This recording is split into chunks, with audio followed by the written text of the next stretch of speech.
Hi, I was just looking at my 1022 and my daughter's going to start using it, but she's left-handed and it comes with a right-hand safety. So I ordered a Volquartsen left-hand safety. And I started looking at these really carefully, and for the life of me I couldn't tell what is the difference. And really, until I put the right-handed one in backwards, I couldn't tell. But then I realized it's the angle that these parts are machined at. So basically you've got these divots that hit the little detent inside the trigger guard, and then you've got this flat to allow the sear to come down. And that flat is at a different angle. In other words, it's backwards. So there, see, these match on this side, which is, right-handed safety, left-handed safety. So there's a short arc there between the detent stops and the flat, just like there is here. And on the other side, there's a wider arc because it's a bigger angle. Or rather, the angle opens really from this side to the other side. Anyway, so I figured I've got this factory safety, and I really don't actually need it because I've got the left-handed safety for her. I figure I'm going to try to machine that myself, file it down. I've got a little file, really crappy, but we'll see. And I'm going to try to match this side to this side and see if I can't get that to work as a left-handed safety, or actually an Ambi safety at that point. So I'm going to put a pause on the video and I'm going to start filing away and we'll see what happens.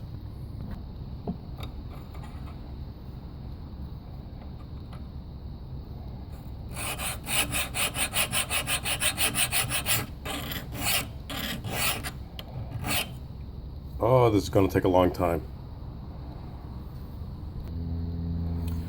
Okay, well, it turns out I had to get a little more aggressive of a file, but I think I'm there now. This one little crappy file did at least have the right dimensions, so when I used my aggressive file, I was able to finish up with this one and get it relatively smooth. Now it's a little boogered up, but that's why Birchwood Casey makes so much money off of me. So I'll re-blue that as soon as I test it. So next thing to do is put it in the gun and see if it fires, see if it works. And I'll pause it, be right back. Okay, here we are. I just wanted to show one little trick. There's a detent and a spring that go right into the trigger guard, right about here. And those things are a real pain. And honestly, they're very easy to lose. So a lot of videos out there on YouTube will suggest you take this safety out inside of a Ziploc bag or something, throw a rag over it, what have you. I figured out this thing is 5/16.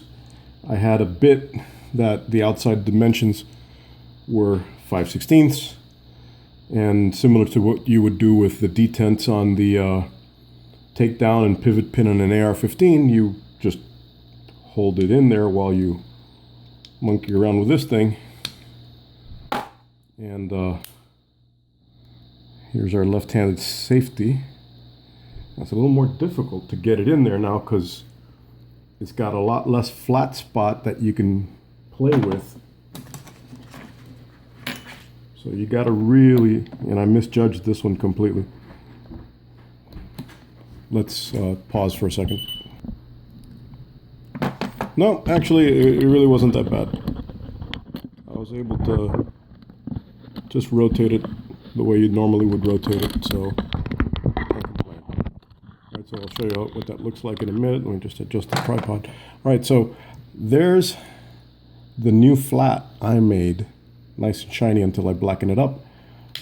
And it does go back and forth.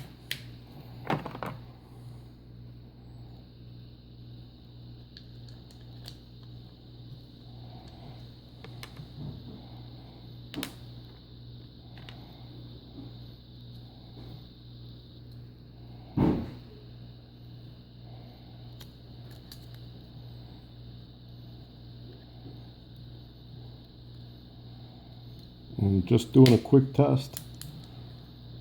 There it's on safe. And sure enough, there it's on fire. Safe. It's got a little travel, but it stops it. And fire. I think that's going to work.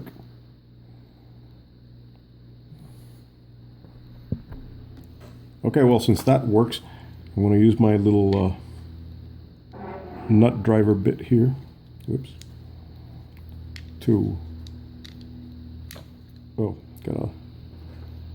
Gotta rotate the safety a wee bit to make it turn and spin out. And there we go.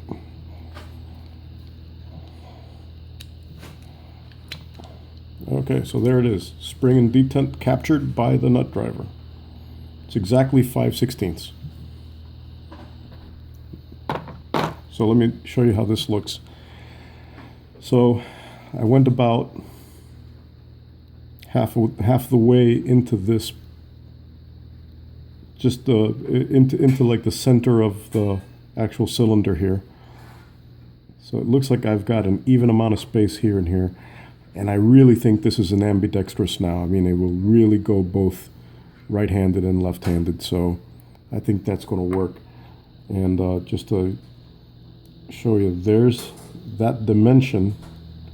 I think I kept it pretty good. And the sear, the lower part of the sear that falls in there, sure enough fits. So I'm going to blacken it. I'm going to risk it before I reassemble it. And I'm going to make sure it works, but I think that is it. Okay, so now that little flat I had filed is now nice and blued with some of that good old super blue. Looks a little better. And there's the comparison. So it's going back in the gun. Okay, so I'm all about the testing and making sure this thing works. So after all, my 10-year-old's going to be using it. So here it is. It's on fire. That's working. Left-handed safe now. And that's working. Back to fire. Yep. Good to go. And that is how you turn a standard safety into an ambidextrous safety on a Ruger 1022. Thanks for watching. Like it if you like.